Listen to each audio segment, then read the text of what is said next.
जब मैंने यूपीएससी की तैयारी करी तो मेरे पास कोई गाइडेंस नहीं थी। पता नहीं इसके लायक लड़का मिलेगा नहीं, कब इसकी शादी कब करेंगे। ये 26 साल की हो गई, 27 साल की हो गई। एक नौकरी ज़रूर ले लें। इससे दो फायदे होते हैं। पहला, एक लड़की जिसने शायद अपनी हिम्मत से ही सब कुछ पाया है, तो उस व्यक्ति के तौर पे मैं आपसे कहना चाहूँगी, तो जो भी ऐसी लड़कियां हैं जो मुझे आज सुन रही हैं और जिनका करियर अभी बनने की स्टेज पर है या बहुत ही 3-4 साल के समय में उन्हें अपना करियर बनाना है, मैं उनको ये मैसेज देना चाहती हूँ कि सबसे पहले अपने आप को फाइनेंशियली इंडिपेंडेंट करें। तो आप किसी भी एग्ज़ाम की तैयारी कर रहे हैं, लेकिन साथ साथ आप अपने पैसे कमाना स्टार्ट कर दीजिए, क्योंकि उससे जो आपकी क्लैरिटी आएगी, उससे जो आपको एम्पावरमेंट महसूस होगी, वो आपको और बड़े एम्स बनाने के लिए मदद करेगा। क्योंकि जब हम एक मध्यम वर्गीय परिवार से बिलोंग करते हैं, तो उस वक्त पे हमारे सपने भी कहीं ना कहीं मध्यम ही रह जाते हैं।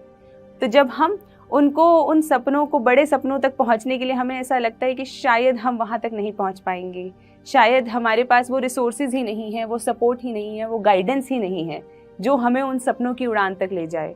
जैसे कि मैं अपना बता सकती हूँ कि जब मैंने यूपीएससी की तैयारी करी तो मेरे पास कोई गाइडेंस नहीं थी, खास रिसोर्सेज भी नहीं थे और सपोर्ट था मेरे पास, मेरे पेरेंट्स का बहुत अच्छा सपोर्ट था।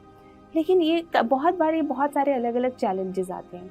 तो इसीलिए सबसे पहले आप जिस भी लेवल की सरकारी नौकरी के लिए तैयारी करना चाहते हैं, किसी प्राइवेट फर्म में एंगेज होना चाहते हैं, एक नौकरी ज़रूर ले लें।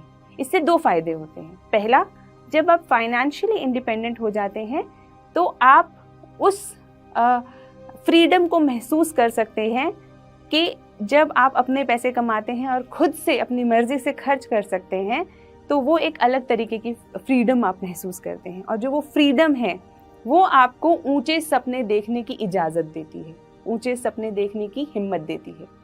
दूसरा, जब आप कमाने लगते हैं तो आपको कीमत महसूस होती है। आपको महसूस होता है कि जो ये मेहनत है, जब मैं इतनी वैल्यू पे इतना कमा सकती हूँ, तो जब मैं अपनी वैल्यू बढ़ा लूँगी, जब मैं अपने आप को और स्किल्ड कर लूँगी, जब मैं अपने आप को और ज़्यादा वैल्यूएबल कर लूँगी इस समाज के अंदर, तो शायद मैं और ज़्यादा कमा पाऊँगी। तो वो जो आपकी सोच है, वो आपको बड़े सपने देखने के लिए मोटिवेट करती है। तो ये सबसे पहले फाइनेंशियली इंडिपेंडेंट होना है। दूसरा, ये जो आप फाइनेंशियल इंडिपेंडेंस लेंगे, ये आपका प्लान बी बनेगा।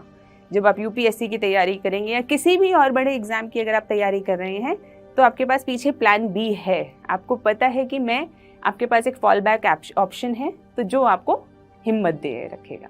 अक्सर लड़कियों के माता पिता पे एक और बहुत बड़ा दबाव होता है कि उनकी शादी कर दी जाए। तो जो ये दबाव है, ये कहीं ना कहीं उनकी प्रोफेशनल ग्रोथ में बहुत बड़ा हर्डल है, बहुत बड़ा रोड़ा है। तो इस दबाव को पेरेंट्स कैसे हैंडल करें और जो हमारी गर्ल्स हैं वो कैसे हैंडल करें, ये बहुत ज़रूरी है। क्योंकि जैसे ही आप कोई ऐसे वाले एग्ज़ाम जिसमें समय ज़्यादा लगता है, चाहे वो मेडिकल की तैयारी है, चाहे वो यूपीएससी का एग्ज़ाम है, चाहे वो सीए की पढ़ाई है, जिनमें ज़्यादा समय लग जाता है, 2-3-4 साल लग जाते हैं ग्रेजुएशन के बाद भी। तो उन सारे एग्ज़ाम्स की तैयारी के अंदर सबसे बड़ी परेशानी क्या आती है कि रिश्तेदार बोलते हैं, अब इसको और कितना पढ़ाओगे, लड़का तो मिलेगा नहीं इसके लायक। दूसरा कि अब शादी कर दो ना, अपने ससुराल जाके पढ़ लेगी। तो इस तरीके के जो वाक्यात होते हैं, इस तरीके के जो सजेशंस होते हैं, वही अक्सर एक लड़की की पढ़ाई के रुकने का कारण बन जाते हैं। तो ऐसा जब लोग पूछते हैं कि हमारे देश में लड़कियों की जो परसेंटेज या प्रोपोर्शन है, वो सिविल सर्विसेज के अंदर और सीए जैसे एग्ज़ाम्स के अंदर कम क्यों है, उसका कारण यही है कि समाज जो है वो ज़्यादा पढ़ने वाली लड़कियों को एक तरीके के दबाव में रखता है कि अब पता नहीं इसके लायक लड़का मिलेगा नहीं, कब इसकी शादी कब करेंगे, ये 26 साल की हो गई, 27 साल की हो गई। तो इन सब दबाव से आपको उभरना होगा, क्योंकि जो लायकता है उसका कोई पैमाना नहीं होता कि वो 26 पे आएगी कि 27 पे आएगी। लेकिन सबसे ज़रूरी क्या है, लायक बनना।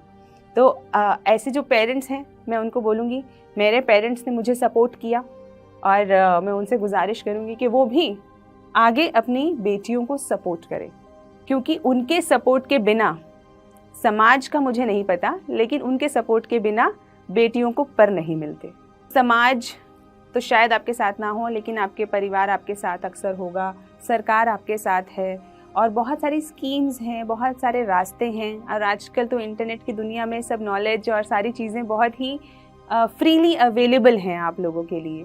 तो इन सब अपॉर्चुनिटीज़ का फ़ायदा उठा के कोशिश कीजिए कि आप अपने आप को एक सशक्त महिला या सशक्त लड़की बना सकें, क्योंकि अक्सर ऐसा होता है कि चाहे हमारे पास सब कुछ हो, लेकिन हम कई बार हिम्मत नहीं कर पाते।